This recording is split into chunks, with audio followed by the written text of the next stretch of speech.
Ang akala mong mannerism lang na pagbubunot mo ng buhok, posible palang mental health disorder. Ang tawag dito, trichotillomania. Nagagamot pa nga ba ito? Para bigyan ng mukha ang balita, Mobile Journal Yeda Pascual.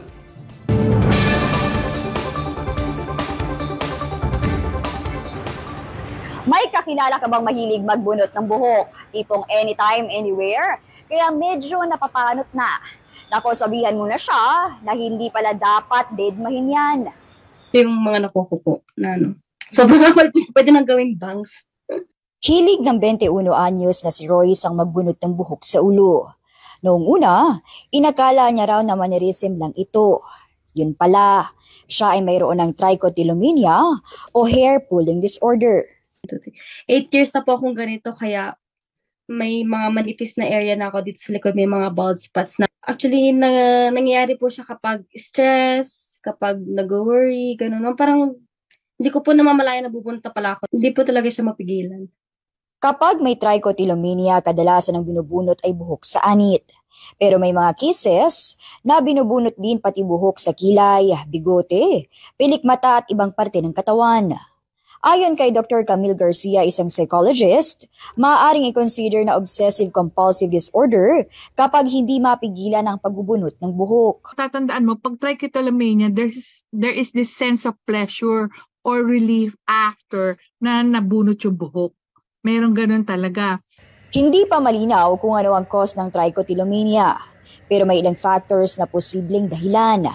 Ayon kay Dr. RJ Agbon, isang dermatologist, maaaring nasa lahi o di kaya ay dulot ng stress at anxiety. Kaya hindi ito dapat ipagsawalang bahala. So one of the complications, syempre, nakakalbo po. Number 2, pwede pong magkaroon ng sugat yung scalp or yung areas of the body kung saan naghihila po ng hair. Because of the pagsusugat, pwede pong magkaroon ng scarring dun po sa anit. At because of the scar, pwede pong maging permanent po yung area na kalbo. Si Royce, pansin niya raw na kapag stress siya ay madalas ang pagbubunot niya ng buhok. At kahit ano raw ang kanyang gawin para mapatigil, tila wa-epek pa rin. Naglalagay ako ng band-aid dito para hindi ko po ma-feel yung strand ng hair. And sometimes, nagsusuot po ako ng bonnet. Tapos minsan nakaka-frustrate lang pag nakasuot po ako ng bonnet. Inaalis ko kasi gumagano ako, binubunot ko yung parang fiber ng bonnet instead of my hair, parang ganun. Ayon kay Doc Agbon, talagang challenging ang gamutan sa trichotillomania. Dahil mental health disorder ito, na kinakailangan din ng tulong ng mga psychologist at psychiatrist. In terms of managing, medyo mahirap po siya gamutin in many cases kasi nga po wala pong approved na drug or iniinom na gamot for this. Si Doc Camille may mensahe sa mga kagaya ni Royce. Hindi ko palagi sinasabi, our hair is a crown of beauty. So, hindi po nasasabi na porke nauubusan tayo ng buhok, wala pa rin po tayong kagandahan. Dahil kasi ang kagandahan naman relative yan, inside it.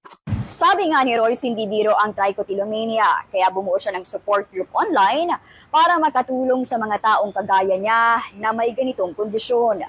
Mobile Journal Yeda Pascual po, hatid ang mukha ng balita.